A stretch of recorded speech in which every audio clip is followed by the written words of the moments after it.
Hey guys, welcome back to Carib 21 Network. So this week was like a very rough week.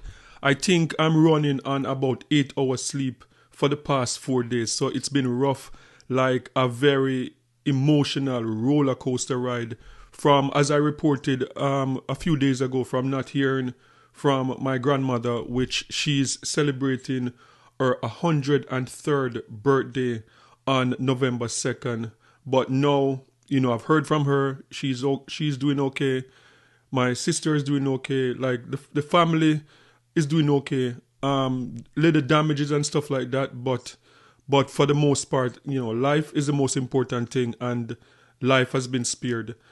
And just watching the images coming out of Jamaica is just very difficult to watch, especially when you look at what took place like in Black River and some of those areas where like pretty much like 99% of entire communities have been washed out, like residential buildings, like old historic churches that have been in the area for like over 200 years, businesses completely wiped out.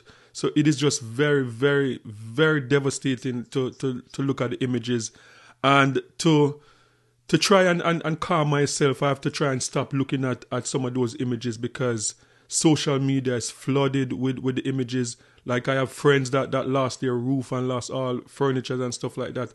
So I'm getting like text message of those images. So as I said, it's been a very rough week. But nonetheless, I promised that I was going to bring update on what is going on in Jamaica. And now we're talking about the relief effort. So what I want to do today is to focus on the help that Jamaica is getting. And one of the things that is keeping me like hopeful is just seeing the response from the entire world to what is going on in Jamaica. It just gives me hope that humanity is not all lost. And that is really what's keeping me, just to see the outpouring of love from the entire world to Jamaica on this devastation that is going to take years. I remember in Gilbert, I think it took even 5-6 years after Hurricane Gilbert, you could still see residue of damages that was done to Jamaica. So this is going to take years, probably 10 years to have like a full recovery. But to see the response from the world, from the international community, it just gives me a lot of hope. So today, what I want to do, I want to start out on the Caribbean, the Caribbean islands that responded first to what is going on in Jamaica, and Cayman Island and Trinidad and Tobago, the two first Caribbean islands to respond to this devastation in Jamaica. So this is what I want to focus on. And first, let's take a look at Cayman Islands. The premier of Cayman Island and the opposition, they flew down. They were actually the second flight that landed in Jamaica when the Norman Manley International Airport opened. So Cayman Island landed in Jamaica to give their support to the government of Jamaica in this recovery. Cayman stands with Jamaica. The Cayman Islands has a deep heritage and history with Jamaica. As Mr. Vaz had mentioned, and as you also have mentioned, we have had our own experience with Hurricane Ivan, and Jamaica was there for Cayman. So we pushed aside our usual state business and got on the first flight that we could to pledge our support. We have brought over an initial round of about US 200,000 of key essential supplies. We also have pledged, and I've written a letter signed by myself to your Prime Minister, of about US 1.2 million of goods that we will have, essential supplies and resources that we will have shipped directly to Jamaica. So just know, on behalf of myself and the government, ministers who are here, Minister J.E. Banks, Minister Nick DaCosta, and the Leader of the Opposition, Cayman stands with Jamaica. Members of the Cayman government, including Premier Andre Ebanks and Opposition Leader Joey Hugh, accompanied a Cayman Airways flight carrying supplies, the first aid Jamaica has received after Hurricane Melissa passed through. Hurricane Melissa that devastated especially the western part of our country. We are so grateful for your presence, Premier, and that of other members of your delegation, and for the items that you brought us, everything that you mentioned, hygiene products, generators, and so on, are going to be used to help immediately with the restoration. Just know that this is just the opening portion. We've also pledged about US 1.2 million of aid, and there will be further flights. There are many other colleagues that could have come, but we wanted to get here as quickly as possible with the initial flight. There'll be further flights and even more colleagues from Parliament and in the community coming in the coming days. $200,000 worth of supplies was included in the first shipment from Cayman. Our thoughts and prayers continue to be with our neighbors here in the Caribbean, Jamaica, Cuba, Haiti and Turks and Caicos, but we are so privileged that we have the opportunity to come over and lend our support to Jamaica, not just through our words, but through our actions. We were the first 2 flights into Jamaica today, one with relief aid and one commercial flight. And it shows that we are committed to supporting our neighbors. And this wasn't just a one-off relief or donation. This is the beginning of our commitment to supporting our neighbors. And we're very grateful and happy that we're in a position as a government, as a country, to support those in need. So that was the delegation from the Cayman Islands flying into Jamaica to meet with the Jamaican government. And as I said, that they were the second to land in Jamaica after the Norman Manley International Airport was open. And this was very good to see the Premier of the Cayman Islands and the opposition leader along with other politicians flying down in a Cayman airline the first time, the first day the airport is open, and to see them there and showing their support to the Jamaican government. That was very good to see. And a lot of people don't understand. Cayman Island and Jamaica, we have a rich history.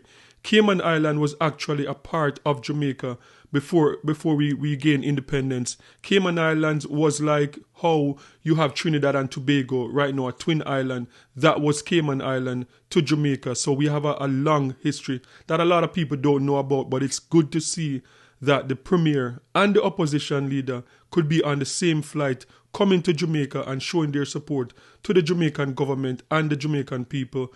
And not only that, but the amount of aid that they were able to get in such a short space of time on that plane. And the fact that they committed to supporting Jamaica with more aid to this recovery, that was very good to see. And then the second Caribbean island that really showed up for Jamaica, we're talking about Trinidad and Tobago. So the Prime Minister of Trinidad and Tobago, Kamala Persad-Bissessar, she had been facing heavy criticism this week from the Caribbean community on a recent interview that she did, and she said like CARICOM pick side and they pick side of Venezuela. So she had been coming under heavy criticism. But one of the things that is good to see that is the Prime Minister, she stepped up when it was necessary. She stepped up to support the people of Jamaica, the government of Jamaica. And in an interview by TTT News, she stated that once the hurricane was heading to Jamaica, she called a meeting to see how she could support the people of Jamaica and the government of Jamaica. So you have to give Caesar what is due to Caesar. The Prime Minister of Trinidad and Tobago, she did step up for Jamaica. And Trinidad, this is not new. Trinidad and Tobago have a rich history of supporting the Caribbean. So this report is coming out of TTT News in Trinidad and Tobago. Prime Minister Kamala Persad-Bissessar toured the Plibdeco warehouse complex at the Point Lisas Industrial Estate facility and observed the loading of containers onto the MV Seaboard Ranger bound for Kingston. The relief shipment includes essential non-perishable food items, bottled water, medical and hygiene kits, baby supplies, generators, tarpaulins, cots, mattresses, blankets and power tools to support ongoing recovery efforts. The Prime Minister explained that as soon as a hurricane warning was issued for Jamaica over the weekend, she convened an interministerial emergency response team to ensure a swift and coordinated national effort. The team includes several ministries and agencies supported by the Trinidad and Tobago Defence Force. She said Trinidad and Tobago's response reflects a long-standing tradition of helping regional neighbours in times of crisis, a gesture rooted not in duty but in compassion and solidarity. The Prime Minister also commended Jamaica's Prime Minister Andrew Holness for his leadership during the crisis and praised the Jamaican people for their courage and unity in the face of hardship. She extended gratitude to all who contributed to the operation. Special recognition was given to the Trinidad and Tobago Manufacturers Association for its role in coordinating and mobilizing local support. According to the Prime Minister, the collaboration demonstrates what can be achieved when government, business and citizens unite in compassion and purpose.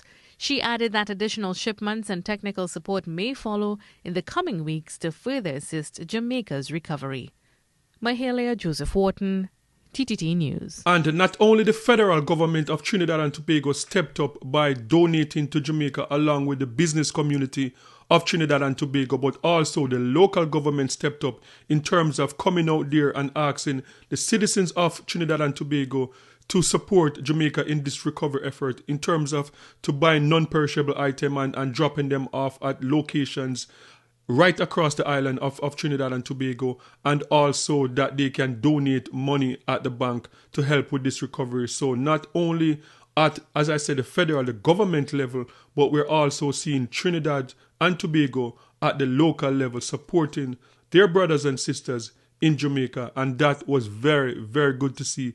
Like in times of crisis, you know who your friends are. And this was very good to see coming from Trinidad and Tobago. And as I said, the Cayman Islands, so the two islands that stepped up first to support the people of Jamaica to recover from this devastating hurricane. And as I said, I'm going to continue to update, and whenever we get information from the other islands and the other countries around the world that is supporting Jamaica, we will be showing this on Carib 21 Network. Minister of Rural Development and Local Government Khadija Amin is calling on the public to donate and support relief efforts in Jamaica, which was recently devastated by Category 5 Hurricane Melissa. You can contribute hygiene products, personal health supplies, household and safety essentials, consumables, food, clothing and textiles, including blankets, but we ask that we do not provide used clothing at this time. Minister Amin said several collection points have been made available to the public. And they are invited to drop off relief items and supplies at any of the 14 municipal corporations within Trinidad. We have provided a list of the offices of the municipal corporations to make it easier for people in all parts of the country to contribute. In some regional corporations, councillors have indicated that they will also use their offices as collection points and take it to the regional corporation. Minister Amin also noted that cash donations are also going to be accepted. To the First Citizens Bank, Trinidad and Tobago National Disaster Relief Fund, and the account number is 315-4684. Donations can be made at any branch of FCB, but it can also be online as well. You can do an online transfer. And of course, these funds will be utilized to make more supplies available. So up next, the Americans are stepping up. I remember the other day someone asked me if I believe that the American government is going to help. And I said, you know what? I'm not going to hold my breath because I know what happened with Puerto Rico, and the people of Puerto Rico didn't get the help that they need. But I'm happy to say that the American government is stepping up, and now we see them sending. There were like 13 planes landed the day when the airport opened back up, and one of the planes was this massive plane from the American government in terms of search and rescue mission and people to help to get, because there's a lot of places in Jamaica that's cut off and they can't get to them. So these are experts that the American government sent to Jamaica to help with the search and rescue, and this is what you're going to see next. Hurricane Melissa, have you been following that? Well, I have, because I've never seen numbers like that. I saw a little while ago 195 mile an hour wind. I've never seen that before. I've never seen, I guess it can get that high, but I've never seen it. And it's literally just, knocking down everything in front of it. Is the United States going to? Well, we have to. On a humanitarian basis, we have to. So we're watching it closely, and we're prepared to move, but it's doing tremendous damage. As U.S. government, the U.S. Embassy, we stand with the people of Jamaica. I'm standing with them right now. You may have heard over the last few days, President Trump and Secretary Rubio expressed their strong support for Jamaica. As the minister alluded to, this is the first concrete example of that in terms of we're sending in not only aid on this plane, but also experts. You'll see 40 or 50 people come off of this plane, including Fairfax County Fire Rescue, search and rescue experts, because we're here to help the people of Jamaica recover from this devastating hurricane. And I hope to be out here all week long greeting other shipments as they come in. We have already received 12 relief flights today, and the day is not over yet. We are really thankful for this huge shipment on this huge plane that has arrived here, courtesy of the U.S. government, and I'm understanding that there's many more to come, including a number of assets, meaning helicopter assets, that can act as hospitals and also search and rescue and distribution. So this is great news, and I want to just send a signal of reassurance and confidence to the people of Jamaica, some of who feel that nothing is happening. It's been 24 hours, 36 hours since the hurricane. So we are moving as fast as possible, but obviously logistics are always a challenge in the height and aftermath of a disaster. But this has given me great reassurance that the world loves us, loves Jamaica, and obviously is going to do everything to help us to rebuild as quickly as possible. I want to thank the U.S.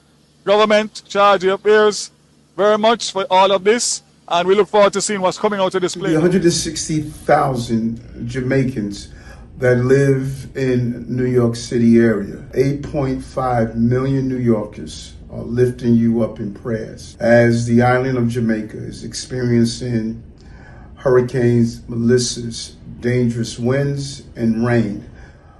We know how challenging this is for you at this time, and we're here for you and we want to support you. I'm calling on my fellow New Yorkers. If you want to donate to this relief effort, please go to www.redcross.org or call 1-800-RED Cross. It's a very challenging time, and your help will go a long way. We will continue to organize to give the support that our Jamaican brothers and sisters need here in New York, as well as the island of Jamaica. So up next, the UK government met in the House of Commons to pass a bill to send emergency aid to Jamaica. A £2.5 million was established early out, and I know that they are leaving it open for when the Jamaican government asks for more help, for military help from the UK, and also for more funding for like Haiti and Cuba. So this is coming out of the United Kingdom, the British government ready to help Jamaica to recover. He stands in solidarity with Jamaica following the devastation caused by Hurricane Melissa. The Foreign Secretary has spoken with her Jamaican counterpart to reaffirm our commitment to support recovery efforts.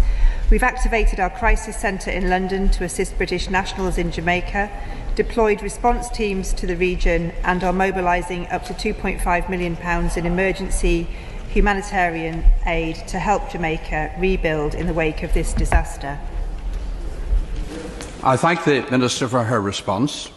The people of Jamaica have been subjected to the fiercest storm to have taken place anywhere in the world this year. The statistics are shocking. I know that we are at the rescue and recovery stage, and it will be some time for all fatalities or injuries to be established, but I am sure the whole House will want the people of Jamaica and other islands in the region to know that they are in our thoughts and prayers.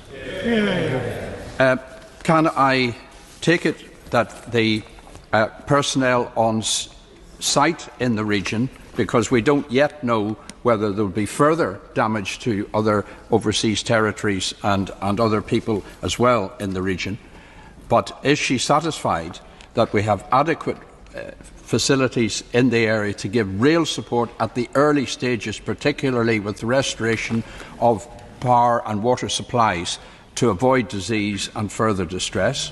And furthermore, will there be further tranches of financial assistance available, I presume, from our overseas development budget?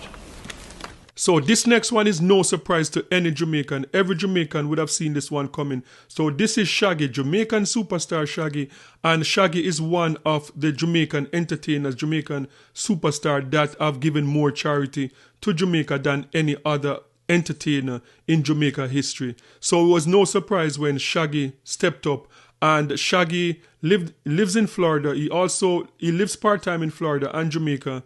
And now we're seeing where Shaggy is donating like a daily flight. He is joining force with a top lawyer in Florida, and they flew in on a private jet with a lot of relief like water, medicine, and he's supplying the hospitals. That is Shaggy thing. Shaggy he has worked with the children's hospital in Jamaica for years, so that is his charity. Whenever he's giving charity, giving back to Jamaica, he chooses to do it through the hospital.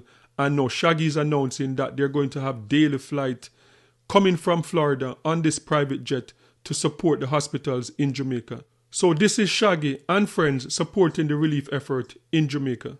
This plane is packed with hundreds of pounds of relief headed for Kingston, Jamaica. The effort's coordinated by reggae superstar Orville Burrell, better known to the world as Shaggy. My wife was on the ground at our home in Jamaica, and the destruction is horrendous. Shaggy says his family is safe and accounted for, but he has friends he still hasn't heard from. I think the emotions is from not knowing, the friends that I have.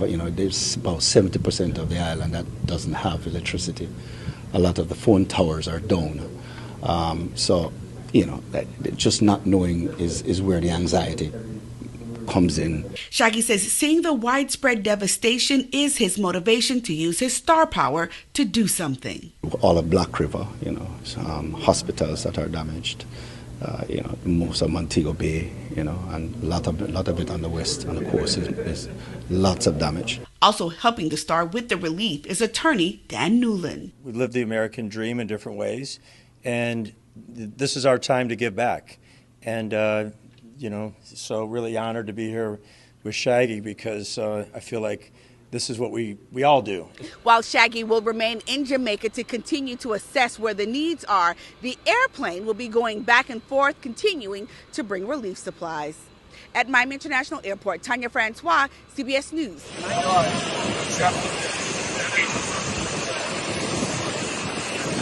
Just landed in Jamaica and offload everything that came out of just the cabin itself. Over there you can see we're offloading everything from under the plane. These wonderful guys from Jamaica, all of these guys here who work here help us to take this off, and we're heading straight to St. Elizabeth after this. So Dan the man made it happen. We all coming here. No. And we all here. All right? So, we just the support. That's it. All right. Let's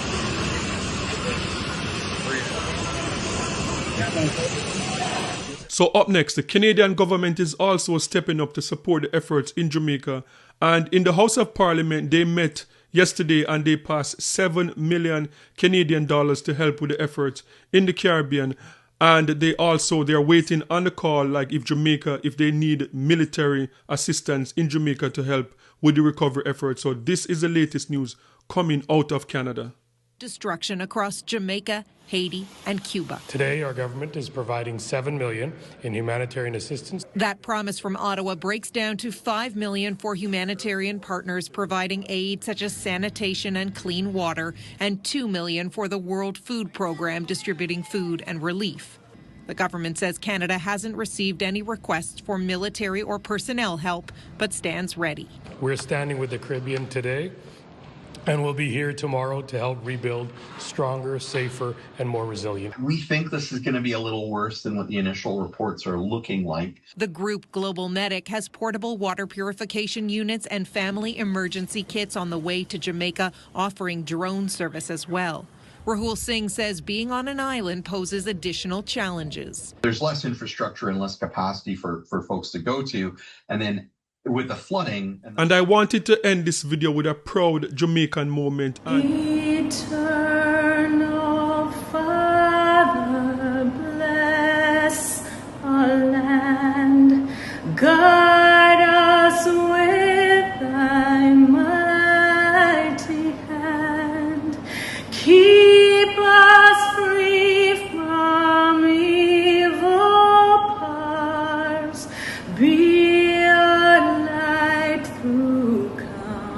bless ours.